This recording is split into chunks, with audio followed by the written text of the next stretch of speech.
जैसा कि आप सबको पता है, मैं आपको Flander interaction analysis category system के बारे में काफ़ी डिटेल में पढ़ा रहा हूँ। मैं आपको Flander interaction analysis category system का मीनिंग बता चुका हूँ, इसकी कैटेगरी बता चुका हूँ, इसकी करैक्टरिस्टिक्स बता चुका हूँ, इसकी अजम्पशंस बता चुका हूँ। आज मैं आपको Flander interaction analysis category system के प्रोसीजर के बारे में पढ़ाऊँगा। पढ़ाने से पहले आप सभी बच्चों से एक छोटी सी रिक्वेस्ट ये रहेगी, प्लीज़ वीडियो को पूरी देखा करो, क्योंकि मैं वीडियो बनाने में बहुत हार्ड वर्क करता हूँ। जब आप लोग वीडियो को पूरी नहीं देखते तो मुझे बहुत बुरा लगता है और वीडियो बनाने का बिल्कुल भी मन नहीं करता है। अगर आप लोग चाहते हो कि मैं रेगुलर बेसिस पे वीडियो बनाऊँ तो प्लीज़ मेरी वीडियो को पूरी देखा करो। चलिए अब procedure of Flander interaction analysis category system के बारे में डिटेल में पढ़ लेते हैं।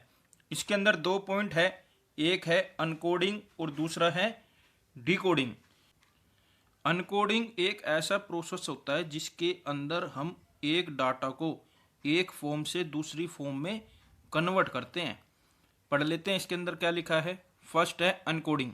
The observer or supervisor who wants to observe the encoding procedure should especially sit in a such place in the classroom from where he can watch all the activity and reaction taking place in the class.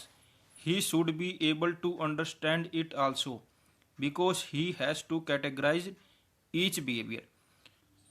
इसके अंदर observer को और supervisor को classroom में ऐसी जगह बिठाया जाता है जहाँ से वो क्लासरूम की सारी एक्टिविटीज़ को आसानी से देख सके, स्टूडेंट्स के और टीचर के रिएक्शन को भी आसानी से ऑब्जर्व कर सके और उनके वर्बल बिहेवियर को आसानी से कैटेगराइज कर सके और उनकी कोडिंग कर सके।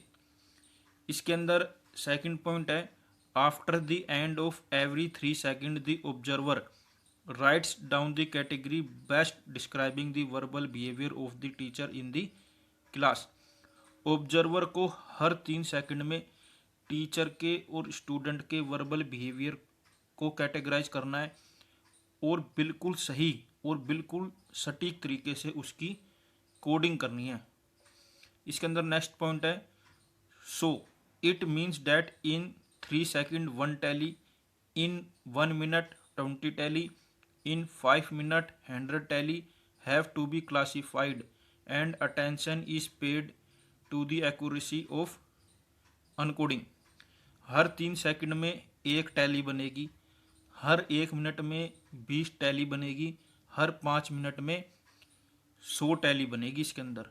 और ऑब्जर्वर को क्या है, एक्यूरेसी के ऊपर खास ध्यान देना है। इसके अंदर नेक्स्ट पॉइंट है, in a time limit of 40 minute no encoding is done in the first 5 minutes because time is needed to settle down. 40 minute के पीरियड में शुरू के 5 मिनट में कोई भी अनकोडिंग नहीं होगी क्योंकि क्लासरूम को सेट होने में भी टाइम लगता है और पीरियड 40 मिनट का भी हो सकता है, 45 का भी हो सकता है, 50 का भी हो सकता है, 1 घंटे का भी हो सकता है। तो शुरू के जो 5 मिनट होंगे उसके दौरान अनकोडिंग का प्रोसेस नहीं होगा क्योंकि क्लासरूम को सेट होने में टाइम लगता है, बच्चों को और स्टूडेंट को सेटल डाउन होने में टाइम लगता है। इसके अंदर नेक्स्ट पॉइंट है, after encoding the events of the class observation matrix is prepared for the explanation of this strategy. In this matrix cycle of events and students behaviour are also mentioned. Encoding के बाद एक observation matrix बनती है। उस observation matrix के अंदर cycle of events होती है, स्टूडेंट का बिहेवियर होता है, टीचर का बिहेवियर भी मेंशन होता है। In this observation matrix there are 10 columns and 10 rows. इस ऑब्जर्वेशन मैट्रिक्स के अंदर 10 कॉलम होते हैं, 10 रोज होते हैं। नेक्स्ट पॉइंट है, observation are tabulated and converted into 10 by 10 matrix. इसके अंदर क्या है, ऑब्जर्वेशन को टेबल की फॉर्म में बनाया जाता है और 10 by 10 का मैट्रिक्स बनाया जाता है। For making observation matrix in the beginning of the report and at the end, category 10 is entered. Two categories are combined together to make a pair. ये मैट्रिक्स बनाते टाइम क्या है, जो हमें रिपोर्ट मिलेगी उस रिपोर्ट के शुरू में 10 लिखना है और आखिरी में भी 10 लिखना है, जब जाके पेयर बनाने हैं। There are 100 cell in one observation matrix. एक ऑब्जर्वेशन मैट्रिक्स के अंदर 100 सेल्स होती है।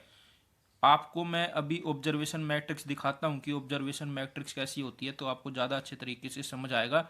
एक एग्जाम्पल के थ्रू भी बताऊंगा कि ऑब्जर्वेशन मैट्रिक्स कैसे बनती है। जो आप ये टेबल देख रहे हैं, इस टेबल को ऑब्जर्वेशन मैट्रिक्स भी बोलते हैं और इंटरेक्शन मैट्रिक्स भी बोलते हैं। इस टेबल के अंदर 10 कॉलम हैं और 10 ही रो है। अब कॉलम वाइज देख लेते हैं। आप देख सकते हैं फर्स्ट कॉलम के अंदर मैंने लिखा हुआ है कैटेगरी 1 से लेके 10 तक, इन्हीं को कोड भी बोलते हैं।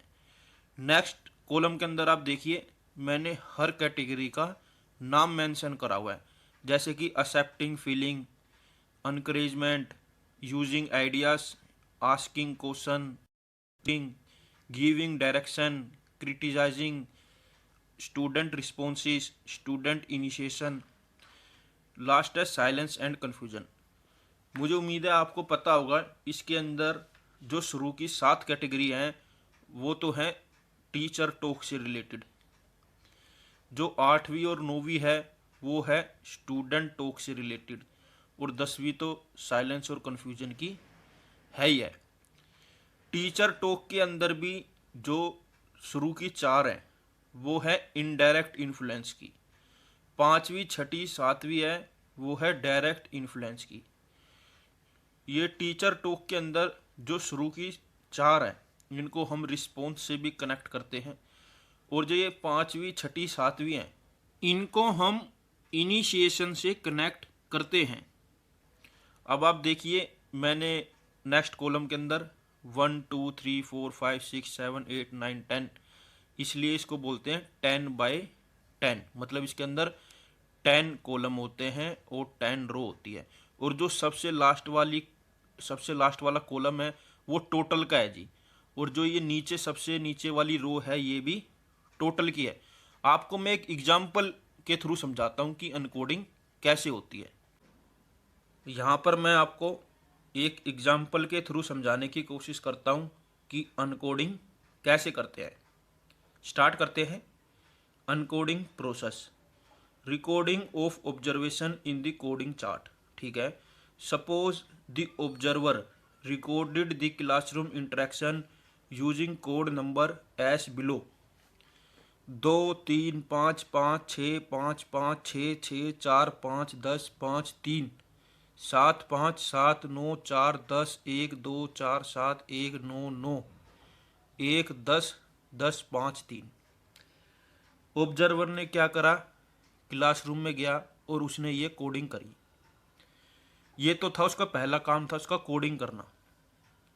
दूसरा काम क्या है, उसने जो ये कोडिंग करी है इन कोडिंग के शुरू में 10 लगाना है और आखिरी में 10 लगाना है। आप देख सकते हैं मैंने यही करा है, 10 2 और लास्ट में देखिए 6 10, मैंने अपनी तरफ से ही 10 जोड़ दिया। ये इनका रूल होता है, जब हम कोडिंग करके लाते हैं तो हमें शुरू में और आखिरी में 10 जोड़ना होता है। तीसरा काम होता है पेयर बनाना। पेयर बनाते हैं इसके अंदर, शुरू में जो नंबर लिखते हैं वो रो का होता है और जो लास्ट में लिखते हैं, बाद में लिखते हैं, वो कॉलम का होता है। अब आप ये देखिए मैंने पेयरिंग करी कैसे है। आप दूसरे वाले काम के अंदर देखिए जो स्टेप 2 है, 10 2 का एक पेयर बन गया, फिर 2 और 3 का एक पेयर बन गया, फिर 3 और 5 का एक पेयर बन गया, फिर 5 और 5 का एक पेयर बन गया, फिर 5 और 6 का एक पेयर बन गया, फिर 6 और 5 का एक पेयर बन गया, फिर 5 और 5 का एक पेयर बन गया, फिर 5 और 6 का एक पेयर बन गया, फिर 6 और 6 का एक पेयर बन गया, फिर 6 और 4 का एक पेयर बन गया, फिर 4 और 5 का एक पेयर बन गया, फिर 5 और 10 का एक पेयर बन गया, फिर 10 और 5 का एक पेयर बन गया, फिर 5 और 3 का एक पेयर बन गया, फिर 3 और 7 का एक पेयर बन गया, 7 और 5 का एक पेयर बन गया, फिर 5 और 7 का एक पेयर बन गया। ऐसे ही क्या है, मैंने सभी पेयर बनाए हैं। जो मैंने ये पेयर बनाए हैं, अब इन पेयर को क्या करना है, मुझे ऑब्जर्वेशन मैट्रिक्स के अंदर इन्हें पुट करना है, इन्हें लोकेट करना है। आप देख सकते हैं ये रही इंटरेक्शन मैट्रिक्स। अब मैं आपको ये बताता हूँ, जो ये मैंने पेयर बनाए हैं इन्हें इंटरेक्शन मैट्रिक्स में कैसे लोकेट करना है, कैसे पुट करना है। चलिए स्टार्ट करते हैं। सबसे पहले आप देखिए क्या है, 10 और 2। तो अब आप इंटरेक्शन मैट्रिक्स में जाइए, इसमें लिखा है 10, शुरू में लिखा है 10, तो रो के अंदर 10 में जाइए, ये हम चले गए साइलेंस एंड कन्फ्यूजन वाले में। इसके अंदर 2 देखिए, 2 कॉलम में, वहाँ पर हमने 1 मेंशन कर दिया, आप देख सकते हैं मैंने लिखा है 1। ठीक है, ऐसे आपको ये फील करना है। नेक्स्ट पेयर देखिए 2 और 3 का है, तो अब आप जाइए रो 2 में, मतलब अनकरेजमेंट वाली रो में जाइए, और उसके अंदर देखिए 3 वाले कॉलम में जाइए। ठीक है, वहाँ पर मैंने 1 भर दिया। फिर आप देखिए नेक्स्ट 3 और 5, अब आप क्या करिए, 3 वाली रो में जाइए, मतलब एक्सेप्टिंग एंड यूजिंग आइडिया में जाइए, और वहाँ पर 5 नंबर पे फिल कर दीजिए। हमने कर दिया, आप देख सकते हैं।